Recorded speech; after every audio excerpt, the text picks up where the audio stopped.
This is something that I think generally people don't think about, stuff like this. And my next question for you is, it seems that more and more in today's society and just societies in the world today, people are more depressed, more anxious, more suicidal than ever before. Is that a symptom of something unusual going on in our society? Is it just people that are more comfortable talking about it now? What is it? Why are so many people It's depressed? a good question. It's a good question.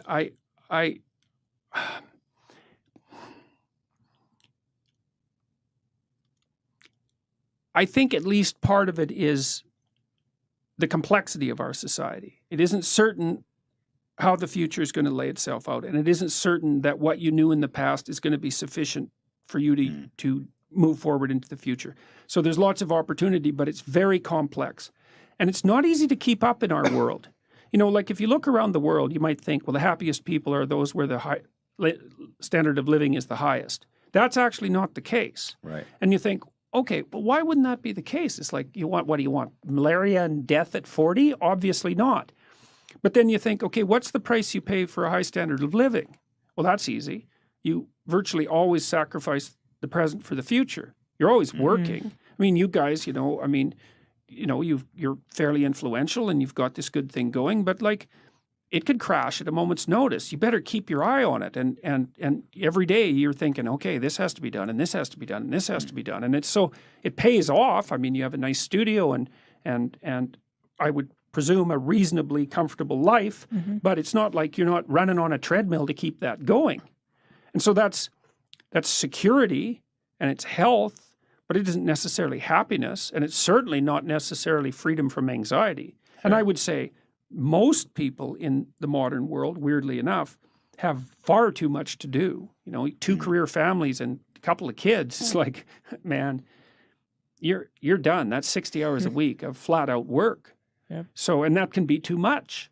And then I also think, because our society is philosophically unstable, and that's sort of reflected in this polarization, is that people are doubtful about whether their lives have any meaning, for example. You know, well, why bother? What's the use of it? Who cares? It's like, what difference is it going to make in a million years, you know?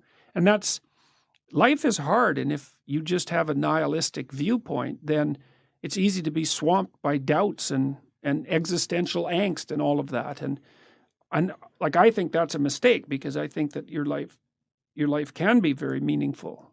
It's proportionate to the responsibility that you take on. And you can learn that by watching when you're engaged in the world, you know, and what works to sort of protect you from feelings of isolation and doom. You know, and a lot of the lectures I have on YouTube are about exactly that. So I think part of it is the complexity of the modern world. Yeah. I also can't shake the sneaking suspicion that it has something to do with our diet. Really? Well, you know, I saw this. We know that obesity is like skyrocketed. Yeah. Okay. So, and probably the reason for that, it's not exactly certain.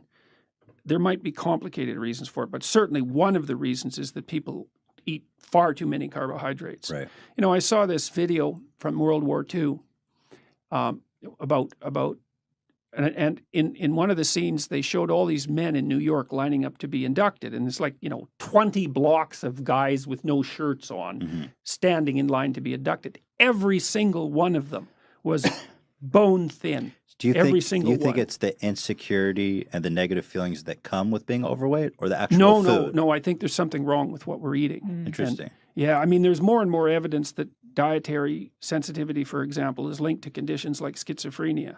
Really? And so, yes. Watch out for that bread, y'all. Well, and also your gut bacteria, turns out, which you have a lot of, you have about 100 times more bacterial cells in your body than human cells, which is really quite a freaky thing to think about. Luckily, they're quite tiny, because otherwise you'd be like a giant amoeba, you know.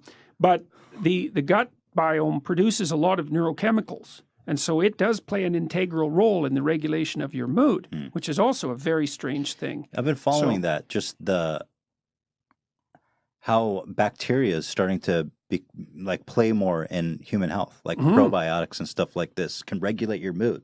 That's so freaky. Yeah, it is. That's for sure. Yeah. Well, and you know, one possibility is that Well, let's say you eat a lot of carbohydrates and sugar. Okay, so what happens is that you grow bacteria in your gut that Right. really like carbohydrates and sugar. Right. Well, so then you think, well, I'm always having cravings for carbohydrates and sugar. It's like you're having the cravings, you think. Well, maybe not. Maybe what's happened is that, through a Darwinian process, you've encouraged the growth of bacteria that really like sugar and Right. carbohydrates. And you think they're- that same bacteria is messing with people's mood? Maybe. Yes, it could, and it's also messing with their cravings. That's I mean, we're really walking oceans, like we're big creatures. I Yeah. mean, we're not big compared to a Douglas fir or the sun, but Yeah, we're sure. pretty big creatures, and Yeah. and we are liquid. Most of us is liquid, and if you saturate yourself with carbohydrates and sugar, then you are invaded by the bacteria that live on those things, and so that's not necessarily so good for you.